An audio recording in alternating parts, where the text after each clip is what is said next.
नमस्कार, मैं हूं आपके साथ पूर्वी राय और आप देख रहे हैं खबर का सच न्यूज। अंबेडकर जयंती के मौके पर एनबीसीसी के SC/ST समाज के कर्मियों ने कंपनी के CMD के P महादेव स्वामी का किया स्वागत। जी हां, एनबीसीसी जिस तरह बड़े बड़े प्रोजेक्ट कर रही है और लगातार देश के विकास में भागीदारी निभा रही है, ऐसे में जाहिर है ऐसी कंपनी बिना कर्मचारी और मैनेजमेंट के अच्छे समन्वय के बिना नहीं हो सकता है।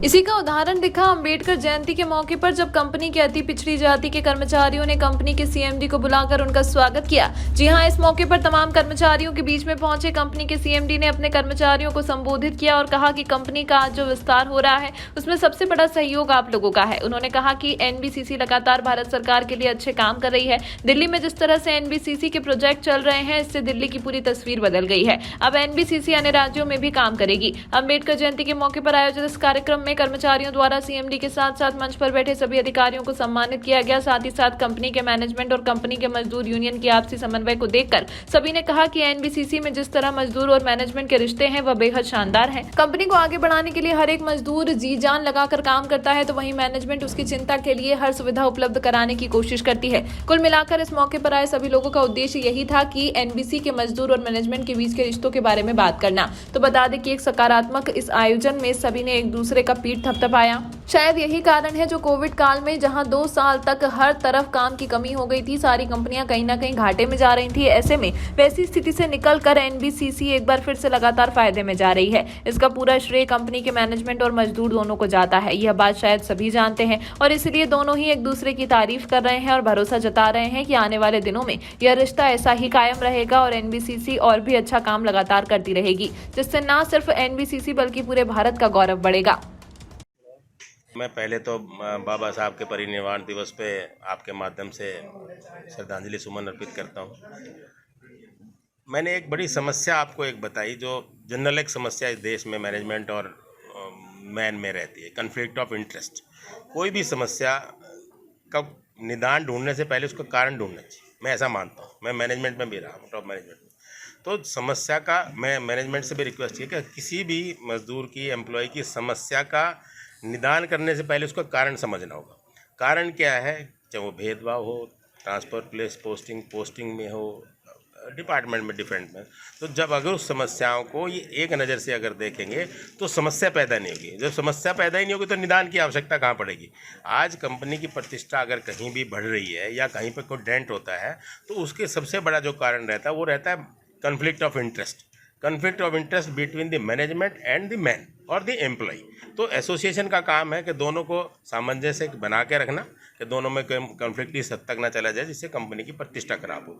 तो हम उसी तरह का एक प्लेटफॉर्म ही हमारी परिवाद ये रहा है कि हमने हमेशा से पिछली हिस्ट्री में हमने जितने भी डायरेक्टर और चेयरमैनों ने अपना पद ग्रहण जब भी किया तो उस चीज़ को ख़त्म करने के लिए, एक समन्वय बनाने के लिए एक प्लेटफॉर्म तैयार किया, जिस पे हम उन प्लेटफॉर्म पे उनको अधिकारियों को लेके आते थे अपने बीच में, ताकि वो मजदूरों की बात भी सुन सकें और समन्वय बना रहे, ताकि समस्या पैदा ना हो, तो कारण निदान ही ना करना पड़े। ये हमारी इस विचार के साथ हमने आज इनका जो है वेलकम किया।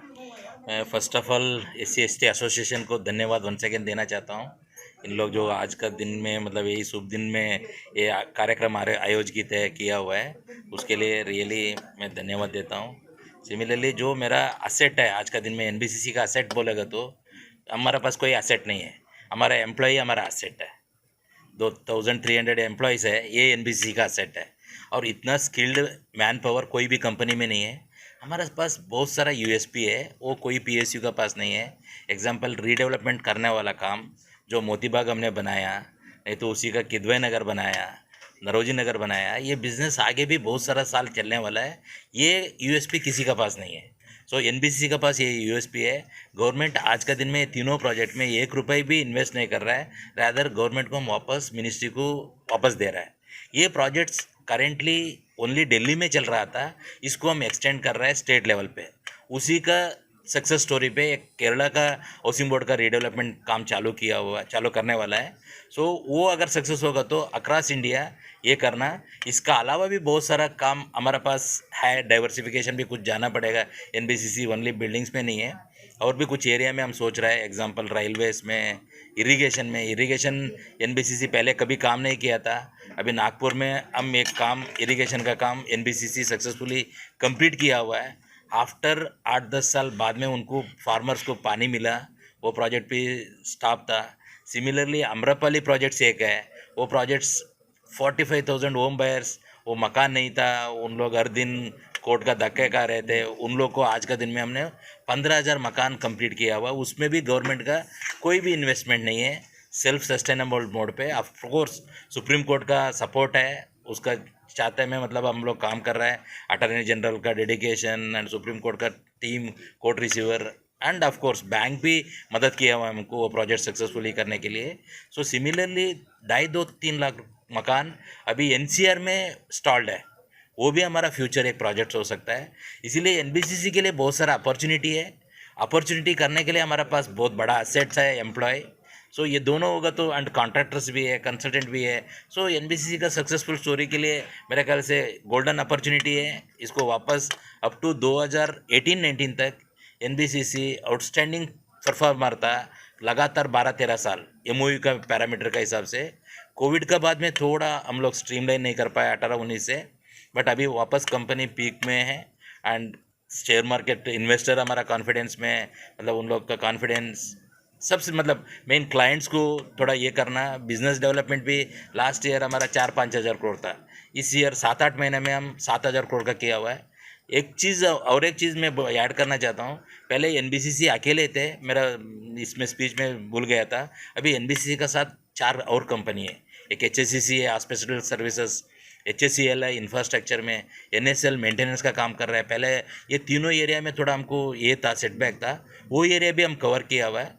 इसीलिए एनबीसीसी के लिए आई थिंक मेरे ख्याल से कोई इम्पॉसिबल टास्क नहीं है। इसका आंसर शायद मेरे से नहीं पूछना चाहिए, आप इनसे पूछना चाहिए, ये बेटर जज होगा। बट मेरे को यूनियन नहीं है, मेरा एम्प्लॉय, मैंने फर्स्ट वर्ड बोला एनबीसीसी का असेट। हमारे पास कोई प्रॉपर्टी नहीं है। ONGC, NTPC का पास बहुत सारा असेट है, एनबीसीसी का पास एक ही असेट है, एम्प्लॉयज़, और थोड़ा सा हमारा रियल एस्टेट कुछ प्रोजेक्ट्स होगा। सो वो असेट को मैं आगे लेके जाना। मैंने HSCL का स्टोरी आपको बताया था, वहाँ भी कोई डिमांड नहीं था। उनका डिमांड था एक कॉन्ट्रैक्चुअल एम्प्लॉय को रेगुलराइज कर दो, और उसमें भी हम काम कर रहे हैं। सो उसका अलावा उनको PF नहीं तो टाइमली सैलरी देना, कॉन्ट्रैक्चुअल एम्प्लॉय का भी सैलरी रिवाइज किया। क्यों? उन लोग मतलब 20-30 हज़ार रुपये में सैलरी में काम करता था NIT IIT प्रोडक्ट्स।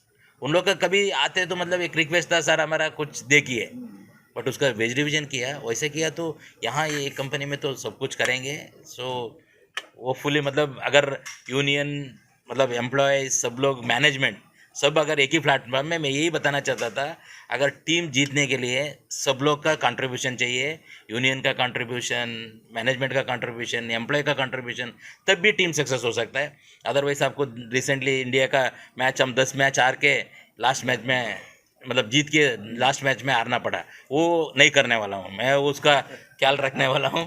सो हमको सब बारे से टीम लेके जाना, सो दैट एनबीसीसी का सक्सेसफुल स्टोरी ऐसे आगे ऊपर जाते रहे। तमाम महत्वपूर्ण खबरों के लिए देखते रहिए खबर का सच न्यूज़।